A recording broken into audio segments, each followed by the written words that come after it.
Hello everyone. तो ये start करते हैं कैंसर का सेकंड रिवीजन। ठीक है।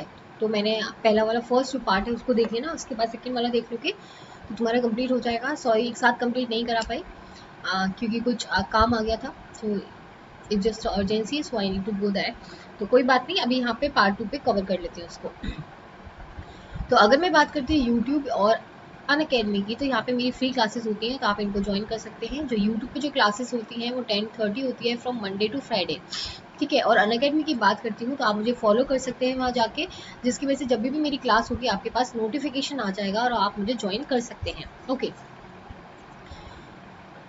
अगर मैं बात करती हूँ CSI UGC नेट के लिए, अगर आपको अच्छे से प्रॉपर आपको प्रिपरेशन करनी है, आपको रेगुलर आपको पूरी क्लासेस लेनी है, आपको सारा कोर्स कंप्लीट करना है, कोर्स के साथ साथ आपको जो नोट्स है वो PDF फॉर्मेट में चाहिए, आपको प्रॉपरली पढ़ाई करनी है, आपको मॉक टेस्ट के थ्रू प्रैक्टिस करनी है, क्विजेज होती हैं, डाउट सेशंस होते हैं, तो आपको उसके लिए प्लस को ज्वाइन करना पड़ेगा। उसको ज्वाइन कैसे करना है? आपको प्ले स्टोर पे जाना है। प्ले स्टोर पे जाने के बाद आपको अन अकेडमी ऐप को डाउनलोड करना है। आप जैसे इसको डाउनलोड करेंगे आपको सर्च में जाना है और CSI UGC नेट डालना है और सब्सक्रिप्शन ले लेना है, क्योंकि ये इंपॉर्टेंट है। अगर आप ये नहीं लेंगे तो सब्सक्रिप्शन से प्लस पे ज्वाइन नहीं कर पाएंगे।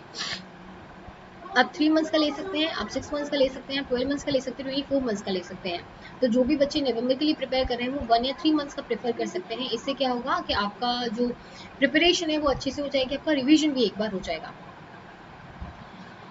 अगर मैं बात करती हूँ 12 मंथ्स वाला, ये भी बहुत ठीक होता है, क्योंकि इसमें क्या होता है आपका रेगुलर क्लासेस होंगी तो आपका पूरा कोर्स भी कंप्लीट हो जाएगा जब तक, और कोर्स के साथ साथ आपके प्रॉपर आपके मॉक टेस्ट की प्रैक्टिस हो जाएगी और आपको काफ़ी प्रैक्टिस हो जाती है, जिसके बाद JRF तो क्लियर होगा अच्छी रैंक के साथ क्लियर होता है।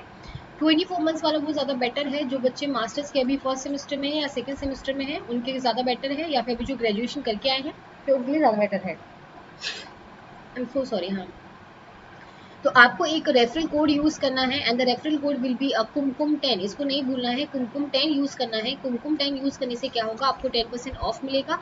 और मेरे कोर्स के साथ साथ जितने भी CSI UGC नेट के टीचर्स हैं आपको सबके कोर्सेज मिलते हैं, तो आप कुमकुम 10 कोड अप्लाई कर सकते हैं।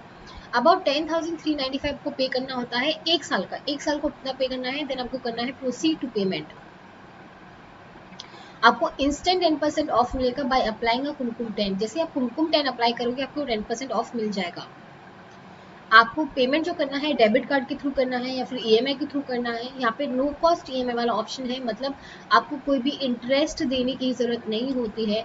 आप इन पैसों को इंस्टॉलमेंट में भी पे कर सकते हैं। मतलब आप क्या कर सकते हैं, आप इनको थोड़ा थोड़ा करके पे कर सकते हैं। जैसे 866 पर रुपीज़ मंथ कर दिया तो ऐसे भी कर सकते हैं। आप UPI के थ्रू कर सकते हैं, वॉलेट हो गया, नेट बैंकिंग हो गया, तो आप कैसे भी पे कर सकते हैं।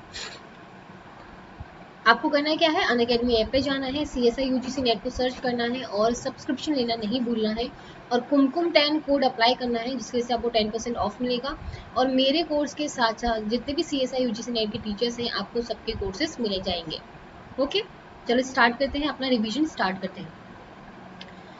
ये मैं बताने वाली थी ट्यूमर सप्रेसर जीन। जो ट्यूमर को सप्रेस करेंगे उनको बोला जाएगा ट्यूमर सप्रेसर जीन। तो अगर कोई ट्यूमर बहुत ज़्यादा बढ़ने लगा है या फिर कोई भी सेल जो होती है ज़्यादा इंक्रीज हो रही है, सेल डिवीजन बहुत इंक्रीज हो रहा है, तो ये जो ट्यूमर सप्रेसर जीन्स हैं वो तुम्हारे एक्टिवेट हो जाते हैं। और जैसे ही एक्टिवेट होते हैं ये इस चीज़ को इनहिबिट कर देते हैं, वो ज़्यादा बढ़ने ही नहीं देते, ज़्यादा प्रोलिफरेट नहीं करने देते हैं। These are the protective genes. इनको क्या बोला जाएगा, प्रोटेक्टिव जीन्स हैं, क्योंकि ये तुम्हारा कैंसर नहीं होने दे रहे हैं। अब क्या होता है, अब मुझे ये बताओ, ये ट्यूमर सप्रेसर जीन्स अगर इनमें कुछ प्रॉब्लम आ जाएगी, अगर थोड़ा सा भी इनमें म्यूटेशन हो गया और इन्होंने अपना फंक्शन लॉस कर दिया। फंक्शन लॉस करने का मतलब क्या हुआ, जो ये काम कर रहे थे लोगों को रोकने का कि ज़्यादा डिवाइड मत करो, अगर वो काम इन्होंने रोक दिया तो क्या होगा, तुम्हारा कैंसर हो जाएगा। तो इन्हें अपना काम नहीं रोकना है।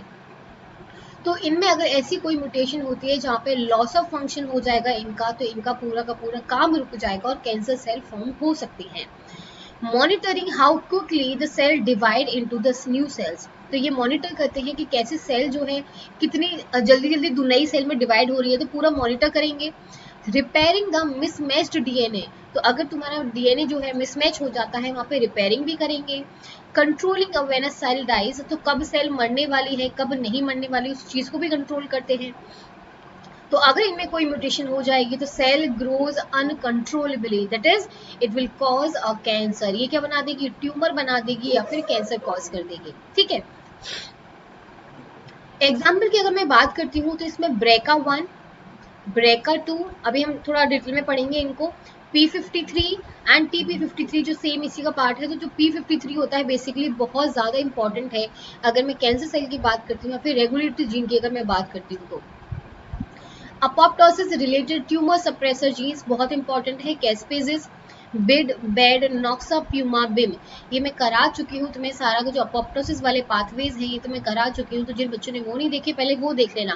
तो जो अपोप्टोसिस में तुम्हारी एंजाइम्स यूज होती है, कैस्पेसिस हो गया, बिड यूज होता है, बेड भी यूज होता है।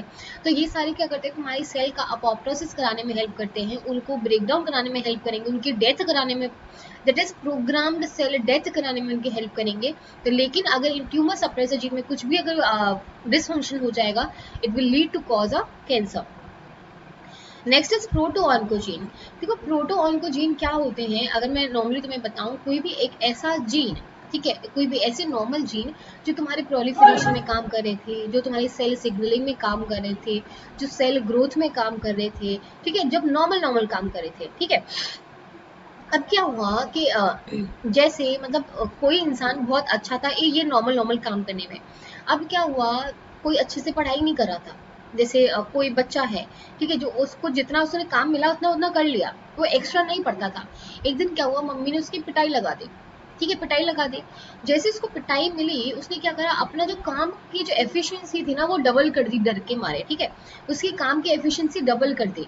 तो क्या होगा, आज जो वो एक चैप्टर खत्म कर रहा था अब वो 2 या 3 चैप्टर एक दिन में खत्म कर रहा है। तो क्या होता है, ये जो प्रोटो ऑन्कोजीन होते हैं एक नॉर्मल जीन है, लेकिन अगर इसमें कोई भी म्यूटेशन हो जाती है, अगर कोई भी म्यूटेशन हो जाती है और ये फंक्शन को गेन कर लेता है, मतलब ऐसे म्यूटेशन जिसने क्या करा, इसके फंक्शन को इंक्रीज कर दिया, इसकी जो फंक्शन की एफिशिएंसी है उसको इंक्रीज कर दिया वो, और वो कन्वर्ट हो जाता है किसमें, ऑन्कोजीन में। और ऑन्कोजीन क्या होता है, ऑन्कोजीन होता है कैंसर जीन, जो कैंसर कॉज करने वाला तुम्हारा जीन है, ठीक है। So proto-oncogene which is involved in cell growth, division and other processes. Because proto-oncogenes are involved in the process of cell growth. They can turn into oncogenes when a mutation permanently activates the gene. ठीक है, सो oncogenes क्या है, इनकी mutated form है। Proto oncogene की जब mutation हो जाती है, गेन ऑफ फंक्शन हो जाता है, it will convert into the oncogene and these oncogenes are responsible for causing a cancer. Okay, I hope ये चीज समझ में आई होगी। कुछ होते हैं repair mechanism in related genes. अब मुझे बताओ, कोई चीज यहाँ पे खराब हो गई थी, ठीक है, ये मेरा जीन था यहाँ पे खराब हो गया है, अगर मैं इसको रिपेयर नहीं कराऊंगी, यहाँ पे तुम्हारा ATCG था, अगर TCG को अगर मैं यहाँ पे ठीक नहीं कराऊंगी तो तुम्हारा आगे जाके जो प्रोटीन का जो फॉर्म होने वाला था वो प्रोटीन चेंज हो जाएगा। ये तो नॉर्मल सी बात है कि अगर मेरा न्यूक्लियोटाइड में कोई भी चेंज आएगा, फिर जो मेरा mRNA बनेगा वहाँ चेंज आएगा, और जो मेरा प्रोटीन जो बनेगा उसमें चेंज आएगा। तो रिपेयर मैकेनिज्म अगर रिलेटेड जीन्स की बात करती हूँ मैं, तो जो तुम्हारे रिपेयरिंग में काम आने वाले थे अगर वो वहाँ पे काम नहीं आएंगे, जैसे XPC हो गया तुम्हारा, XPG हो गया, BRCA1 हो गया, BRCA2 हो गया, तो ये क्या होते हैं, रिपेयर मैकेनिज्म एंजाइम होती हैं तुम्हारी।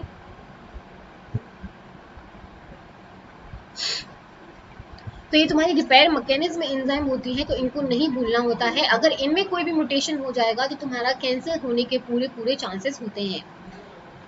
सेनीसेंस रिकॉग्नाइजिंग जीन्स, अगर सेनीसेंस रिकॉग्नाइजिंग जीन की बात करती हूँ तो cellular senescence is a stable proliferation arrest that is associated with the extensive cellular remodelling and altered secretory pathway. मतलब क्या हुआ कि अगर कोई चीज हमारी खराब हो गई हमारी बॉडी में तो हम क्या करेंगे, उसको खराब हो गई तो उसको सेनीसेंस करा देंगे, उसका पता चल जाएगा कि अब जीन ना सेनीसेंस हो चुका है, इसकी एजिंग हो चुकी है, अब इसको तुम्हारा सीक्रेटरी पाथवे में नहीं भेजना है, या फिर इसको रीमॉडल्ड करना है, या फिर इसकी अपोप्टोसिस करानी है। लेकिन जब हमें ये चीज़ ही नहीं पता चलेंगी Altered gene expression, when senescence is able to influence many contrasting function and pathologies, namely tumor suppression, tumor promotion, and wound healing and aging. So the common feature of many senescent trigger is the ability to produce a DNA damage. तो अगर तुम्हारे सेमिसेंस recognising जो jeans हैं वो properly काम नहीं करेंगे तो वो उन्हें पता ही नहीं चलेगा कौन किसकी एज हो चुकी है, किसको अपॉप्टोसिस कराना था, तो वो कैसा लीथल प्रोग्राम जो होंगे तुम्हारे वो बनाने की कोशिश करेंगे, जिसकी वजह से तुम्हारा जो स्ट्रक्चर है बॉडी का वो खराब होने लग जाएगा और जो सेल्स हैं वो प्रॉपरली काम नहीं करेंगे और तुम्हारे चांसेस है किस चीज़ के, तुम्हारे चांसेस होते हैं कैंसर होने के। तो ये बहुत सारे डिफरेंट डिफरेंट रीजन्स हैं जिसकी वजह से कैंसर हो सकता है। देखो ये प्रोटो ऑन्कोजीन था जो तुम्हारी नॉर्मल सेल में पाया जाता था।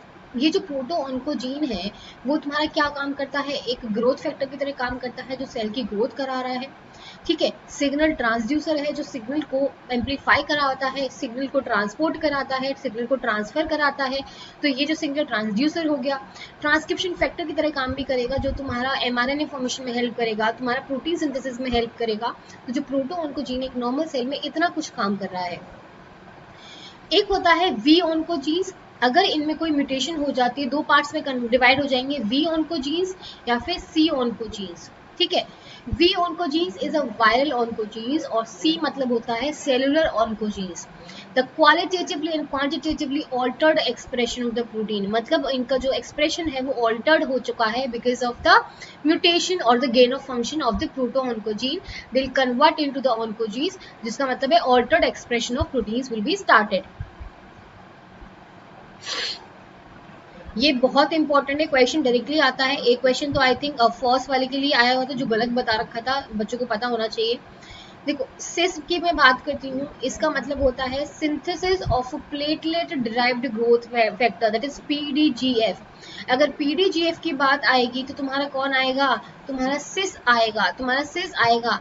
तुम्हारी अगर जीएफ की बात करती हूँ तो अगर किसी कोई भी भाई है, ठीक है, तो उसकी पहली फ्रेंड कौन होती है, उसकी बहन होती है, ठीक है। तो सिस वहां से याद रख लो, इसको गलत मत लेके जाना, गलत लेके जाओगे तो फिर नहीं समझ में आएगा।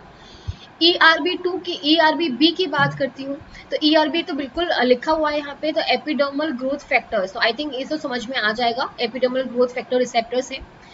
SRC और ABL2 है, ये दोनों के दोनों तुम्हारे टायरोसिन काइनेज में आते हैं, सिंथेसिस कराते हैं टायरोसिन काइनेज का, तो ये ग्रोथ फैक्टर्स को याद रखना है।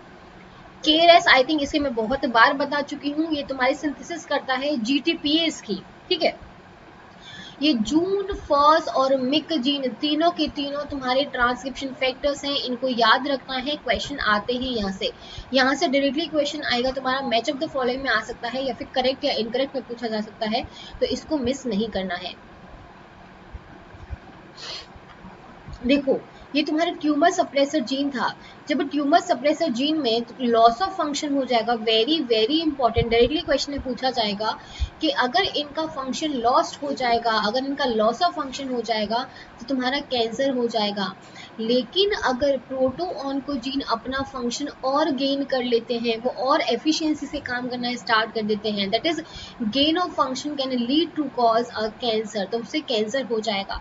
तो ये दोनों चीजें इंपॉर्टेंट है, इनको याद रखना है। डायरेक्टली क्वेश्चन में पूछा जाएगा कि अगर ट्यूमर सप्रेसर जीन का फंक्शन लॉस हो गया then it will cause cancer, proto oncogene ने गेन ऑफ फंक्शन किया तो वो कैंसर हो सकता है, तो ये दोनों चीजें याद रखनी है। Next is RB tumour suppressor gene, जो इंपॉर्टेंट जो चीजें हैं वो मैं यहाँ पे बता रही हूँ, कौन कौन से जीन जो है इंपॉर्टेंट है।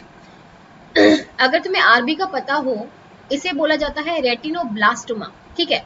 अब क्या होता है, जो आरबी है तुम्हारा, ये इसका जो जीन है वो एनकोड करता है एक nuclear phosphoprotein that act as a gatekeeper of the cell cycle. Gatekeeper का मतलब होता है कि जो गेट कीपर का मतलब होता है जो तुम्हारी सेल साइकिल पर बिल्कुल खड़ा हुआ है कि किस चीज को अंदर आना चाहिए और किस चीज को अंदर नहीं आना चाहिए, तो ये गेट कीपर का काम कर रहा है। तो अगर मैं आरबी की बात करती हूँ तो ये आरबी वाला जो जीन है तुम्हारा G1 से जब एस फेज में सेल साइकिल जाती है, जब G1 से एस फेज में जब तुम्हारी सेल जाती है जब डिवीजन के लिए, तो ये जो आरबी होता है उसके लिए रिस्पॉन्सिबल होता है। क्या होता है, एक तुम्हारा E2F जो जीन ट्रांसक्रिप्शन फैक्टर होता है जो आरबी के साथ बाइंड रहता है। कौन सा? E2F एक ट्रांसक्रिप्शन फैक्टर है। क्या होता है, ये आरबी इसको रोक के रखता है जब तक जीवन जो होता है पूरा फॉर्म नहीं हो जाता, जो सेल्स हैं वहाँ पे, जो प्रोटीन्स हैं, जो वहाँ पे न्यूट्रिशन चाहिए, जब तक प्रॉपर नहीं मिल जाता तब तक ये आरबी क्या करता है, इस E2F को रोक के रखता है। जैसे ही तुम्हारा जीवन पूरा रेडी हो जाता है एस में जाने के लिए, इस आरबी को फॉस्फोराइलेट कर दिया जाता है। जैसे ही फॉस्फोराइलेट होगा तुम्हारा E2F फ्री हो जाएगा, और E2F अगर फ्री हो जाता है तो क्या करता है, वो खुद का सीक्रेशन ज्यादा कराता है और बोल देता है सेल को कि तुम G1 से S में चले जाओ, तो G1 से S में चला जाता है। अब मुझे बताओ अभी ये जो आरबी है, अगर ये आरबी हमेशा के लिए फॉस्फोराइलेट हो गया तो क्या हो जाएगा? अगर ये हमेशा के लिए फॉस्फोराइलेट हो गया तो क्या हो गया, वो E2F से बाइंड नहीं कर पाएगा। अगर वो E2F से बाइंड नहीं कर पाएगा तो E2F क्या हुआ, बहुत अमाउंट में फॉर्म हो जाएगा।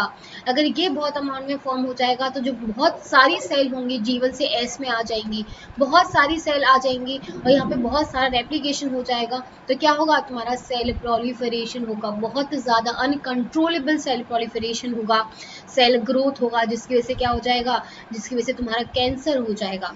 आई होप ये चीज समझ में आई होगी।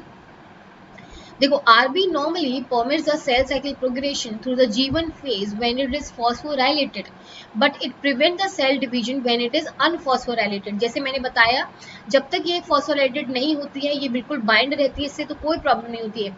जैसे इसका फॉस्फोराइलेशन होता है, वो E2F को अलग कर देती है कि तुम जाओ अपना काम करो। इन एक्टिवेटिंग डिलीशन और पॉइंट म्यूटेशन, अगर इसमें कोई भी पॉइंट म्यूटेशन हो गई तो वो उससे बाइंड नहीं कर पाएगी, उससे बाइंड नहीं कर पाएगी, अपनी रेगुलेटरी यूनिट्स को खो देगी, तो जो E2F होगा वो तो हमेशा के लिए फ्री हो जाएगा और वो क्या कर सकता है, अनकंट्रोलेबल सेल डिवीजन करा सकता है। अब क्या होता है, ये दो टाइप की होती है, इसे बोला जाए, एक को बोला जाता है हेरिडिटरी और एक को बोला जाता है स्पोरेडिक। स्पोरेडिक का मतलब क्या होता है, हेरिडिटरी का मतलब क्या होता है, ये मैं बता देती हूँ। देखो हेरिडिटरी का मतलब है कि जब तुम्हारे किसी भी ग्रैंडफादर में या फिर किसी फैमिली मेंबर में अगर ये डिजीज थी तो क्या होगा, ये हेरिडिटरी हो जाती है। तो वहाँ पे ज्यादा चांसेस है उस डिजीज के आने के, है ना, वहाँ पे ज्यादा चांसेस है कि तुम्हें डिजीज बहुत जल्दी हो सकती है, ज्यादा जनरेशन भी नहीं लगेंगी, पहली या सेकेंड जनरेशन में हो सकती है। सो अगर मैं बात करती हूँ एग या स्पर्म की बात करती हूँ, तो यहाँ पे देखो, यहाँ पे तुम्हारे 4 फादर में से ये किसी को डिजीज थी, तो तुम्हारे 50% चांसेस पहली वाली जनरेशन में ही हो गए कि तुम्हारे 50% चांसेस है कि तुम्हारे पास ये डिजीज आ सकती है। और अगर कोई भी म्यूटेशन हो गया तो तुम्हारे देखो सारी सेल्स में ये डिस्ट्रीब्यूट हो सकते हैं इक्वली, तो ये होता है तुम्हारा हेरिडिटरी वाला। और सेकेंड जब कॉपी बनेगी, जब सेकेंड जनरेशन आएगी तो तुम्हारा क्या हो जाएगा, दोनों जीन्स में सेकेंड कॉपी में भी आरबी जीन्स आ जाएगा। तो ये होता है हेरिडिटरी, तो एक जनरेशन ही लगी है तुम्हें इसको आने के लिए। लेकिन अगर स्पोरेडिक की बात करोगे तो एग है, जो स्पर्म है, यहाँ पे नो म्यूटेशन इनहेरिटेड, यहाँ पे म्यूटेशन आई थी, होती हुई पहले से ही आई थी, यहाँ पे कोई म्यूटेशन नहीं थी। अब अगर म्यूटेशन हो जाती है तो सिर्फ एक ही जीन में आने वाली है, नई म्यूटेशन आई है तो एक ही जीन में आएगी, वो उसके बाद फिर ट्रांसफर होगी और उसके बाद तुम्हारी मेन जीन्स यहाँ पे दोनों पे कॉज करेगी। दैट मीन्स यहाँ पे काफ़ी टाइम लगा है होने में, लेकिन अगर हेरिडिटरी की बात करती हूँ तो उसमें बहुत ज़्यादा टाइम नहीं लगता है, उसमें जल्दी से जल्दी वो जीन्स ट्रांसफर हो जाते हैं। तो आई होप ये चीज़ समझ में आई होगी तुम लोगों को। Now, BRCA1 that is breast cancer susceptibility gene 1, तो ये BRCA1 जो है बहुत इंपॉर्टेंट जीन है अगर मैं बात करती हूँ ब्रेस्ट कैंसर के लिए, ठीक है। Now, it was originally identified as a tumor suppressor lost in the familial breast और ovarian cancer। ये जो BRCA1 और BRCA2 है, ये हमारे 17q और 13q आर्म पे प्रेजेंट होते हैं क्रोमोसोम्स की। दोनों के दोनों ट्यूमर सप्रेसर जीन्स हैं जो तुम्हारा पूरा ट्यूमर को सप्रेस करके रखते हैं, सेल साइकिल चेक पॉइंट्स को देखते हैं, डीएनए रिपेयर को देखते हैं। अगर इनमें कोई म्यूटेशन हो जाती है तुम्हारा ब्रेस्ट कैंसर या फिर ओवेरियन कैंसर होने के पूरे चांसेस क्रिएट कर सकता है ये। Next is RAS, very important. अगर रेस को तुम देखोगे ना, इतने क्वेश्चन रेस पे आए हुए हैं, इतने सारे क्वेश्चन रेस के आए हुए हैं कि यू वॉन्ट इमेजिन कि कितना क्वेश्चन यहाँ से आता है। तो रेस, अगर मैं रेस जीडीपी की बात करती हूँ, देखो रेस जो जीन है तुम्हारा, ये तुम्हारा सेल सिग्नलिंग में काम आता है। सेल सिग्नलिंग में काम आता है। और इसमें क्या होता है, जो रेस है तुम्हारा, ये तुम्हारा जीटीपी से, देखो एक होता है जीटीपी, इस पे पास ग्वानिन बाइंडिंग एक्टिविटी होती है जहाँ से वो ग्वानिन से बाइंड कर सकता है। अगर वो जीडीपी से बाइंड करा हुआ है दैट मीन्स ये एक इनएक्टिव फॉर्म में है, एक इनएक्टिव फॉर्म में है। लेकिन जैसे ही तुम्हारा ये रेस जो होता है जीटीपी से बाइंड करता है, जीटीपी से बाइंड करता है, ये क्या हो जाता है, एक्टिव हो जाता है, ये एक्टिव हो जाएगा। और इसके पास एक और एक्टिविटी होती है, क्योंकि अगर वो जीटीपी से रहा, एक्टिव ही रहा, तो मतलब क्या कर सकता है, ये तो कैंसर कॉज कर सकता है। तो इनके पास एक एक्टिविटी होती है, उसका नाम होता है जीटीपीएज एक्टिविटी। जीटीपीएज एक्टिविटी का मतलब होता है कि तुम्हारी इस जीटीपी को ब्रेक डाउन करने के पास एक्टिविटी है, उस जीटीपी को ब्रेक डाउन कर सकते हैं इनटू द जीटीपी, तो वो क्या होगा, फिर से इनएक्टिव फॉर्म में आ जाता है। ओके, अगर ये प्रॉपर्टी लॉस्ट हो जाएगी, अगर ये जीटीपीएस वाली प्रॉपर्टी लॉस्ट हो जाएगी, तो यहाँ पे कैंसर हो जाएगा। क्यों? क्योंकि ये जो रेस होगा हमेशा एक्टिव रहेगा, और ये रेस अगर एक्टिव रहेगा तो तुम्हारी सेल ग्रोथ को इतना बढ़ा देगा, इतना प्रोलिफरेट कर देगा कि वहाँ पे तुम्हारा वो सेल ग्रोथ होती होती जाएगी। अब देखो यहाँ पे ये तुम्हारा रेस जीडीपी था, ठीक है, ये रेस जीडीपी था तुम्हारा। अब क्या हुआ, तुम्हारा जब तुम्हारा सेल का सिग्नल आता है it will convert into the RAS GTP, जो तुम्हारी एक्टिव फॉर्म है, ठीक है, ये जो एक्टिव फॉर्म है। अब क्या होता है, इसकी वजह से होगी तुम्हारी कंट्रोल्ड ग्रोथ, मतलब ग्रोथ जो होगी कंट्रोल्ड में होगी, प्रोलिफरेशन कराएगा, माइग्रेशन कराएगा, जब ये नॉर्मल सेल था, ठीक है, जब ये नॉर्मल सेल था। रेस जीडीपी की अगर मैं बात करती हूँ, अगर रेस जीडीपी तुम्हारा रेस जीटीपी में कन्वर्ट हो जाता है, लेकिन इसको वापस जाने की जो प्रॉपर्टी है, मतलब जो जीटीपीएस वाली जो एक्टिविटी है वो बिल्कुल लॉस्ट हो जाती है, तो क्या होगा, तुम्हारा ये एक्टिव फॉर्म में रहेगा और तुम्हारा जो ग्रोथ कराएगा वो अनकंट्रोल्ड ग्रोथ कराएगा, अनकंट्रोल्ड प्रोलिफरेशन कराएगा, माइग्रेशन कराएगा, that will lead to cause a cancer. तो बहुत इंपॉर्टेंट है, इससे बहुत बार क्वेश्चन आए हुए हैं, तो इसको बिल्कुल नहीं भूलना है। और ये हजार बार मैं तुम्हें वैसे समझा चुकी हूँ, तो इसको याद रखना है ना। अब आता है c-MYC जीन, बहुत इंपॉर्टेंट है ये MYC जीन भी। c-MYC has been reportedly to be the master regulator of metabolic processes involved in cell proliferation। तो तुम्हें समझ में आ रहा हो कितना इंपॉर्टेंट है।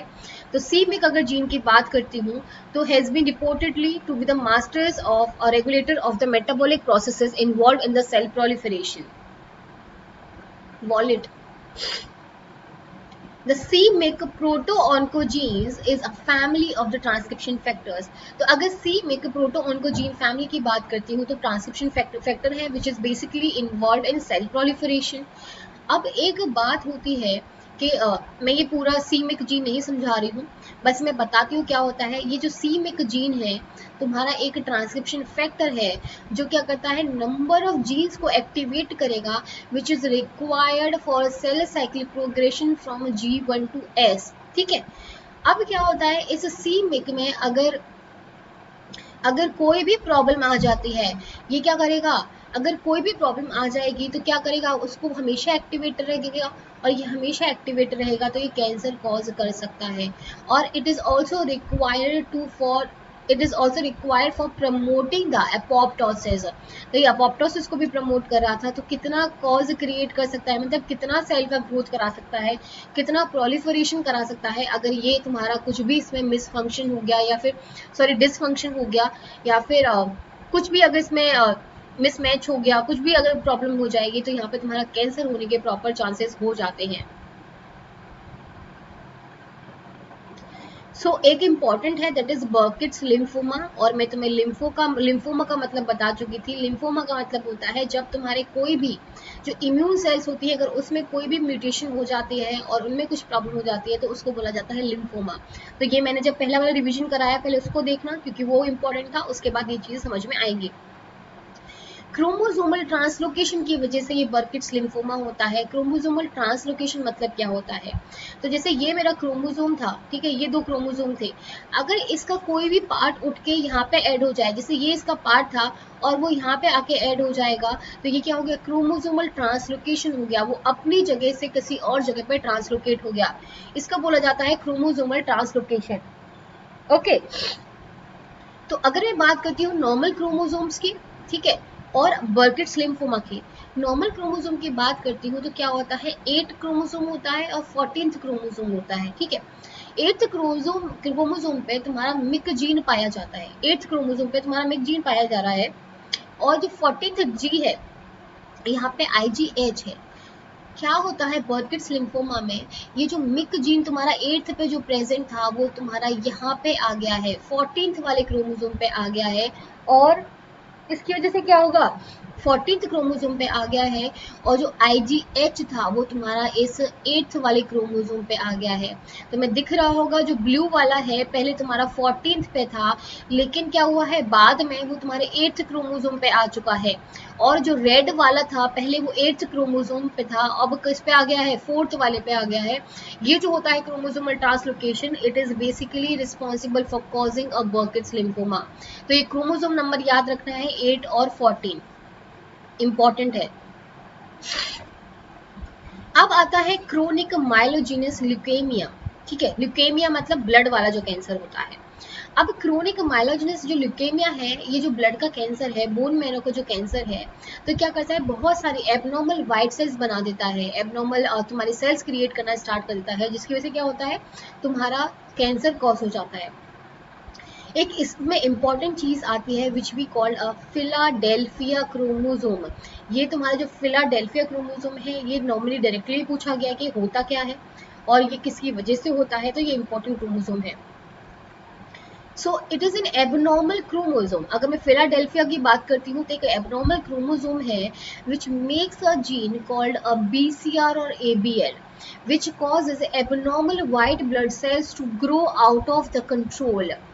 Now, Philadelphia chromosome abnormality cause a CML and we also call it PH। छोटा छोटा ये वाला भी लिख सकते हैं इसको। और ये होता कौन से क्रोमोसोम पे, 22 जो क्रोमोसोम की जो शॉर्ट क्रोमोसोम होता है उसकी वजह से उस पे होता है। कैसे होता है ये देखो, ये तुम्हारा क्रोमोसोम नंबर 9 था, ये क्रोमोसोम नंबर 12 था। अब क्या होता है, इस पे ABL जीन पाया जाता है, किसकी बात करती हूँ, क्रोमोसोम 9 की बात करती हूँ, ये तुम्हारा जो है ABL रीजन पाया गया है। अगर 22 क्रोमोसोम की बात करती हूँ which is a short chromosome already, तो उस पे पाया जाता है BCR। क्या पाया जा रहा है, BCR, अगर 22 क्रोमोसोम नंबर की बात करती हूँ। अब क्या होता है, यहाँ पे होता है ट्रांसलोकेशन। ट्रांसलोकेशन से क्या होगा, ये जो तुम्हारा पार्ट था, ये जो नीचे वाला जो पार्ट था वो तुम्हारा इधर आ जाएगा, इधर आ गया, और जो तुम्हारा ABL वाला पार्ट था वो BCR के साथ बाइंड कर जाता है, वो दोनों साथ में आ जाएंगे। और जब ये दोनों साथ में आ जाते हैं एक छोटी आम बना देते हैं, एक छोटी सी आम बना देते हैं, जिसको बोला जाता है फिलाडेल्फिया क्रोमोसोम। वेरी इंपॉर्टेंट, याद रखना है 9 और 22, बहुत इंपॉर्टेंट है, इसको ध्यान में रखना है। अब अगर मैं बात करती हूँ ऑन्कोजीन्स की और टाइप ऑफ द कैंसर और एक्टिवेशन मैकेनिज्म, तो कुछ कुछ इंपॉर्टेंट है वो तुम्हें याद रखने हैं। जैसे BCL2 वाला हो गया, जैसे अभी मैंने बताया क्या कर सकता है, बी सेल लिम्फोमा कर सकता है, ट्रांसलोकेशन की वजह से होगा। और अच्छा एक सेकेंड, सीमिक वाला जीन ये इंपॉर्टेंट है, इट इज बर्किट्स लिम्फोमा, ये किसकी वजह से हुआ है, ये भी ट्रांसलोकेशन की वजह से हुआ है, तो ये भी याद रखना है। और ये रहा PDGFR, that is chronic myelocytic leukaemia, ये भी ट्रांसलोकेशन की वजह से हुआ है। आई थिंक इतने, हाँ, इसमें ज्यादा इतना लर्न करने वाला कुछ नहीं है। हाँ, ऐसे क्वेश्चन कम आएंगे, जो पहला वाला बोला गया है उतना तुम करो, आई थिंक बेटर है। Ageing sometimes also play a role in causing cancer. Obviously कि अगर एज इंक्रीज होती जाती है, तुम जब किसी भी इंसान की एज जब इंक्रीज होती है वो प्रोन होता जाता है बहुत सारी डिजीजेस के लिए, उसका जो इम्यून सिस्टम है वो वीक होता जाता है, तो ज़्यादा अच्छे से इम्यून सिस्टम काम नहीं कर पाता है। अगर इम्यून सिस्टम अच्छे से काम नहीं कर पाएगा तो कोई भी अगर एंटीजन आएगा या फिर फॉरेन बॉडी कोई भी आएगी तो हमारी बॉडी उसके अगेंस्ट फाइट नहीं कर पाएगी अच्छे से। अगर फाइट नहीं कर पाएगी तो क्या होगा, आपके म्यूटेशंस बढ़ती जाएंगी और एंटीजन का सीक्रेशन बढ़ता जाएगा, तो तुम्हारे चांसेस हो जाता है कि कैंसर हो सकते हैं वहाँ पे। सेकेंड क्या होता है, लेस टीलोमरेज एक्टिविटी, तो ये मैं एप्लीकेशन में पढ़ा चुकी हूँ। तो टीलोमेयर वाला पार्ट होता है, जो क्रोमोसोम का एंड वाला पार्ट होता है, वो जब तुम्हारा डीएनए का रेप्लिकेशन होता है ना, तो तुम्हारा ये वाला पार्ट अच्छे से ग्रो कर जाता है, ये वाला अच्छे से ग्रो कर जाता है। लेकिन जो एंड वाला पार्ट होता है ना, वो ग्रो नहीं कर पाता with the help of DNA polymerase. उसको चाहिए होता है टीलोमरेज एंजाइम। टीलोमरेज क्या करता है, इस एंड पार्ट का डिवीजन कराता है, इसका एप्लीकेशन कराता है। तो क्या होता है, इस टीलोमरेज की ये एक्टिविटी जो होती है एज के साथ साथ कम होती जाती है। जब ये एज के साथ कम होती जाएगी तो तुम्हारा क्रोमोसोम जो होगा वो छोटा होता जाएगा। पहले इतना था, फिर छोटा होता जाएगा और छोटा होता जाएगा। तो जिसकी वजह से क्या होता है, तुम्हारा क्रोमोसोम छोटा हो रहा है, जीन फॉर्मेशन कम हो रहा है, तो तुम्हारा इम्यून सिस्टम अच्छे से काम नहीं कर रहा है।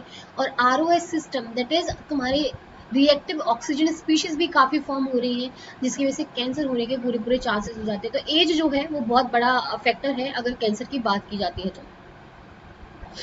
यहाँ पे क्वेश्चन आए हुए हैं, दिस इज वेरी इंपॉर्टेंट, इसको पूरा याद रखना है। CML जो मैंने बताया किस में होता है, 9 और 22 में होता है। कौन सा क्रोमोसोम होता है, फिलाडेल्फिया क्रोमोसोम होगा। एक्यूट माइलोजिनस ल्यूकेमिया 821 में होगा, ट्रांसलोकेशन होगा। रेटिनोब्लास्टोमा कहाँ पे बताया मैंने, E2F के साथ में बताया, जो जीवन से एस में जाने में हेल्प करेगा। तो इसका डिलीशन अगर हो जाता है 13Q आर्म पे, तो ये क्या करता है, ये फॉस्फोराइलेट फॉर्म में नहीं आ पाएगा, सॉरी फॉस्फोराइलेट फॉर्म में ही रहेगा, ये तुम्हारा उसे बाइंड नहीं कर पाएगा, रेगुलेटरी यूनिट को वो खो देगा। अगर मैं विल्म्स ट्यूमर की बात करती हूँ तो इसमें भी क्या होता है, डिलीशन हो जाता है 11P का। तो ये सारी चीजें याद रखनी है, वेरी वेरी इंपॉर्टेंट। अगर आपको मेरी फ्री क्लासेस भी लेनी है आपको अनअकैडमी पे, तो आप उनको भी ले सकते हैं। आपको करना क्या पड़ेगा, उसके लिए आपको प्ले स्टोर पे जाना है, आपको अनअकैडमी ऐप को डाउनलोड करना है, और डाउनलोड करने के बाद आपको फॉलो कर लेना है। इसके बाद आपके पास नोटिफिकेशन आ जाएंगे, जब भी मेरी क्लास होगी आप उसको ज्वाइन कर सकते हैं। अगर मैं प्लस कोर्सेज की बात करती हूँ, पेड कोर्सेज की बात करती हूँ, आई थिंक बहुत इंपॉर्टेंट है। अगर तुम्हें अच्छे से पढ़ाई करनी है, आपको रेगुलरली पढ़ाई करनी है, आपको अच्छे से पूरा कोर्स खत्म करना है, कोर्स के साथ साथ आपको जो नोट्स हैं वो PDF फॉर्मेट में चाहिए, आपको अच्छे से अगर पढ़ाई करनी है JRF के लिए, तो आप ज्वाइन कर सकते हैं। बच्चे बहुत दूर दूर जाते हैं कोचिंग करने के लिए, तो आपको पूरा घर का माहौल मिल रहा है, आपको प्रॉपर पढ़ाई मिल रही है। आई थिंक मैं भी आपको 2 महीने से पढ़ा रही हूँ, तो इतना तो ट्रस्ट हो जाता है आप लोगों को कि कैसा किस टीचर का पढ़ना है, कैसे नहीं पढ़ना है। और वहाँ पे तो तुम जितनी चाहे उतनी लाइव क्लासेस ले सकते हो। जैसे लग रहा है तुम्हें कि मैं तुम्हें सेल बायोलॉजी अच्छा पढ़ा रही हूँ या फिर मैं कुछ और अच्छा पढ़ाई, तो तुम मेरी वहाँ क्लासेस ले लो। और अगर तुम्हें लग रहा है प्लांट फिजिक्स को अच्छा पढ़ा है तो उसकी लाइव क्लासेस, तो लाइव क्लासेस पूरा टाइम चलती रहती हैं। तुम्हें जिस टीचर की लाइव क्लास लेनी है आप उस टाइम पे क्लास ले लो, अपना अच्छे से पूरा कंप्लीट कर लो। और वहाँ पे रिकॉर्डिंग्स भी मिल जाती हैं, आपको रिकॉर्डिंग्स भी मिल जाती हैं कि आपको अगर पूरी खत्म करना है तो आप रिकॉर्डिंग्स के थ्रू भी खत्म कर सकते हैं। तो आई थिंक आप ये बहुत ज़्यादा ईजी हो जाता है और तुम्हारा JRF क्लियर करने में बहुत हेल्प हो जाती है। तो आप अनअकैडमी ऐप को ज्वाइन कर सकते हैं। आपको प्ले स्टोर पे जाना है, अनअकैडमी ऐप को डाउनलोड करना है और CSI UGC नेट को पहले सर्च करना पड़ेगा, फिर आपको लेना है सब्सक्रिप्शन। आप 3 मंथ्स का ले सकते हैं, आप 6 मंथ्स का ले सकते हैं, 12 मंथ्स का ले सकते हैं, 24 मंथ्स का ले सकते हैं। जो भी अभी बच्चे मास्टर्स के फर्स्ट सेमेस्टर में या सेकंड सेमेस्टर में है वो 24 मंथ्स का ले सकते हैं। 12 मंथ्स का आई थिंक ज़्यादा बेटर होता है, क्योंकि आपकी रेगुलरली पढ़ाई होगी, आपका 12 मंथ्स तक डायरेक्टली पैक रहेगा, आप अच्छे से पढ़ाई करोगे, बहुत सारी लाइव क्लासेस लोगे, डाउट सेशंस लोगे, आप क्विज़ेस ज्वाइन करोगे, मॉक टेस्ट ज्वाइन करोगे। और तो क्या होता है कि अच्छे से प्रिपरेशन हो जाती है और JRF में अच्छी रैंक आने के भी चांसेस होते हैं। 6 मंथ्स का भी बेटर है, तो आप जो भी चूज़ करना चाहते हो तो कर सकते हो। आपको जो पेमेंट करनी होती है, अगर मैं 12 मंथ्स वाले की बात करूँ तो 11,550 करनी होती है, लेकिन आप एक रेफरल कोड यूज़ कर सकते हैं, इसको करना नहीं भूलना है। कुमकुम 10 जैसे यूज़ करोगे, KUM 10 आपको 10% ऑफ मिल जाएगा और अबाउट 10,395 आपको मिलेगा फॉर 12 मंथ्स। अगर एक साल की बात करती हूँ सिर्फ आपको इतना पे करना है, देन आपको करना है प्रोसीड टू पेमेंट, आपको इंस्टेंट ऑफ मिलेगा। आप डेबिट कार्ड के थ्रू कर सकते हैं, आप EMI के थ्रू कर सकते हैं।